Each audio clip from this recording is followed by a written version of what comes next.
Good day and welcome to the World News for TV. Today heavy rains, flash flooding and landslides have led to the deaths of more than 70 people in Rwanda, officials said Friday. The weather seriously impacted 7 Rwandan districts, Gikant, Muzanz, Nyabihu, Muganga, Ruango, Rubavu, and Ngororero. Rains also caused significant damage and blocked a number of roads. Let's watch the video. Rocks from a landslide crushed the home of a family in Gikant district and killed 2 adults and 6 children. Officials said a number of farm animals were also killed. At least 72 people have died in Rwanda so far and nearly 600 homes were damaged. Heavy rains also soaked several other nations. A military barracks in the Democratic Republic of Congo was washed away and dozens were feared dead nationwide. Flooding swelled several Congolese rivers near its border with Uganda, officials said.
A baby fox was rescued from between the external walls of a home in a garage in Britain. Animal rescuers in Britain said a fox was rescued from the narrow gap between the external walls of a house and its garage. RSPCA Inspector Andrew Kirby said he was summoned to a home in Worthing, England, when the homeowners discovered the young animal trapped in a difficult position.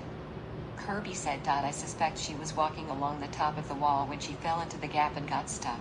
The gap was only around 6 inches and the more she wriggled the more wedged in she got."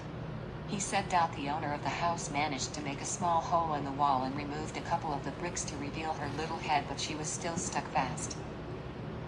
Russia has marked 75 years since victory over Nazi Germany in World War II despite canceling its traditional military parade because of the coronavirus outbreak. In a subdued celebration, President Vladimir Putin laid roses at the Eternal Flame War Memorial. Unable to attend public processions, people uploaded pictures of family members and told war stories online. On Saturday, Russia recorded another rise of 10,000 cases of coronavirus.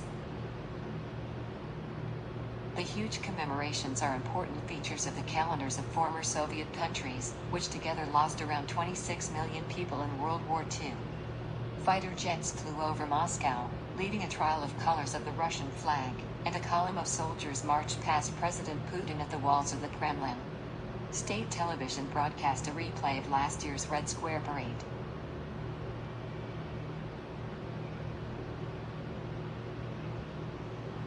Police department on Thursday identified the officer who fatally shot a 40-year-old man armed with a sword Tuesday in the East Las Vegas Valley. Officer Vincent Segura, 27, shot Justin Charlon of Las Vegas after police received a 911 call about 10:30 a.m. Tuesday regarding a man creating a disturbance at an apartment complex directly behind Boulder Station, Metro said. When police arrived, they found a man on the second floor of the complex holding a sword and yelling things out to the common area, Metro Captain Nicole Splinter said Tuesday. Officers called for backup and started talking to the man, trying to calm him down and to get him to disarm, Splinter said at the scene. Charlon started walking down the stairs, and at some point he advanced quickly, in a threatening manner, and an officer shot him, Splinter said. Let's see the video. The Clark County Coroner's Office said Charlon died of gunshot wounds, and his death was ruled a homicide. He died at Sunrise Hospital and Medical Center following the shooting, the coroner's office said. Thanks for watching. See you next time.